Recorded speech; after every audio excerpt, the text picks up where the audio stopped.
Shalom, sister. Shalom. All praise to the Most High. Lord Yahawah Bahasham Yahawashi. It's just going to be a short exhortation through the Spirit, Lord willing.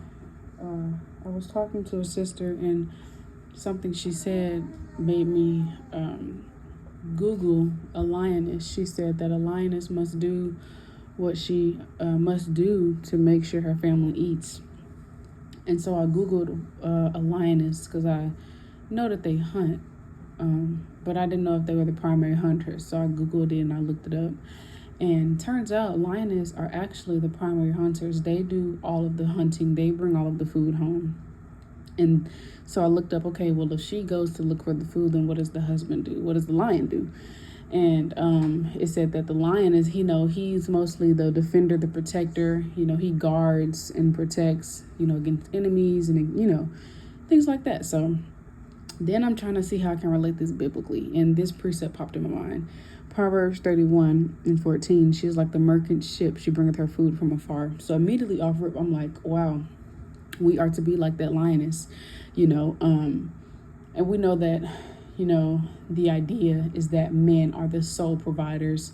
And sometimes the idea is that a man should do absolutely everything when it comes to providing, but we are to bring something to the table as well and provide something in a sense as well. We are to provide that man peace, okay, love, okay. It's a lot of things we're supposed to provide. We're supposed to help provide for our family in ways, bringing our fruit from afar, working willingly with our hands. It also says, verse 20, this whole chapter is really good. I'm just going to read a few verses. I'm going to start at 18.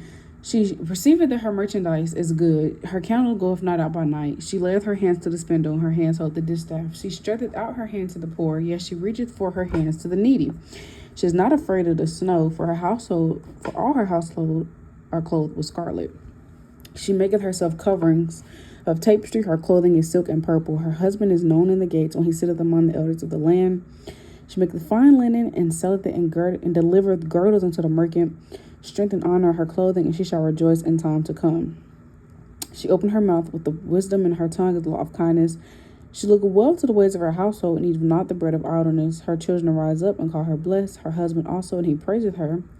Many daughters have done virtuously, but thou excellest them all. Favor is deceitful, and beauty is vain, but a woman that feareth the Lord, she shall be praised.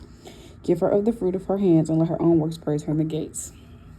And so, it just kind of just made me think, what are we doing to make our husband's life easier? And I know most of us, or a lot of women, we're stay-at-home moms, stay-at-home wives, and some men don't want their women working.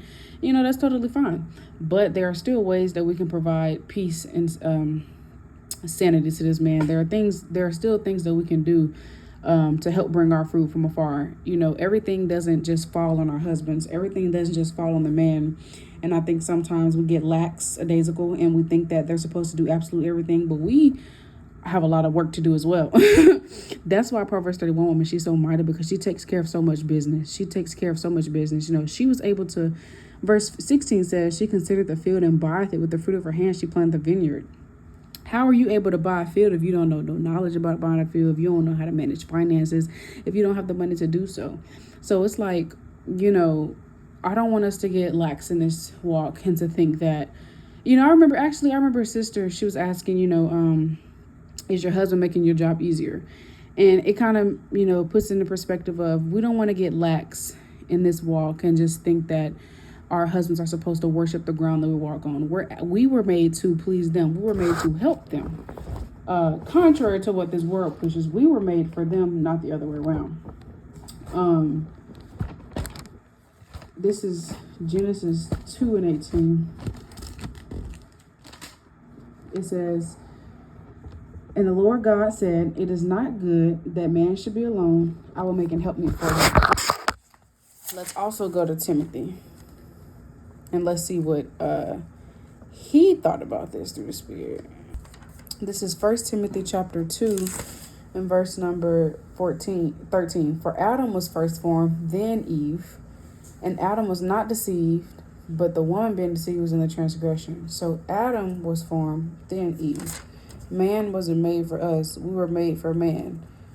And so, again, just wanted to provoke us to think, are our husbands making our, job easier? Yes, marriage is a partnership, it's a union, and, it should be a balance. But don't let your husband pick up all of your work.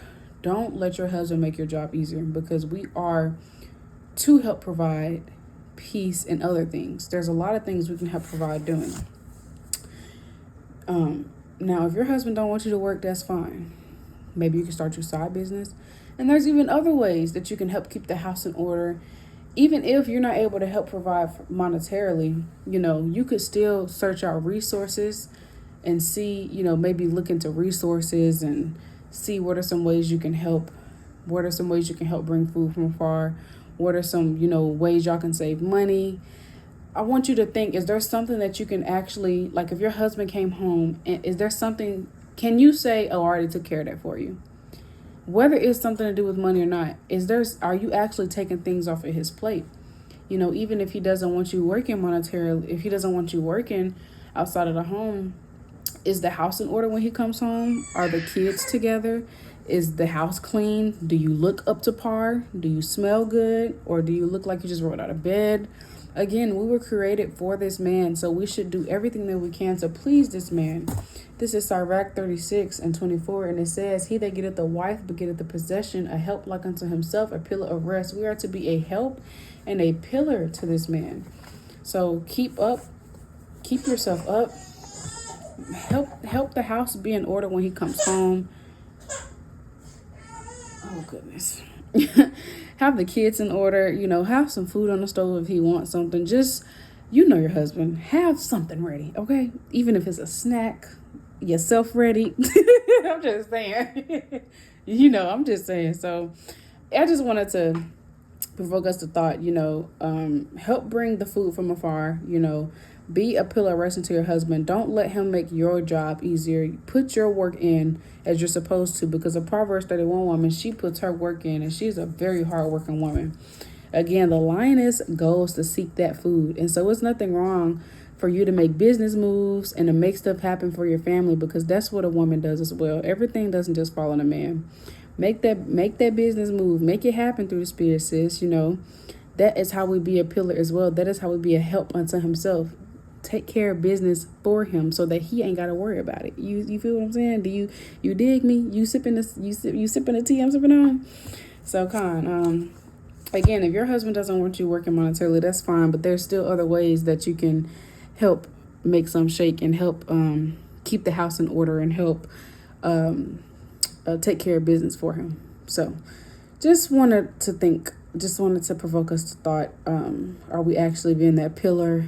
And are we actually giving that man the rest and love that we are supposed to, being in order and helping keep the house in order? Again, sometimes it's easy to get lax, especially if you have a husband that is not strict. But don't slacken your duties, because the Most High still requires that of you. And since we're about to enter first fruits, we want to make sure that we're bearing good fruits and being diligently and having an abundance of work. So again, help bring the food from afar. Make some business moves. Be that Proverbs 31 woman. Make some shake, It's not just his family, it's your family. So you have to help bring something to the table as well. Don't let everything fall on your husband's shoulders, because that's not a team right there. That's not a team. Marriage is a team. Marriage is a union. And even when you think about it, us women, that's in our nature to make sure our family eats, because we're the ones that cook.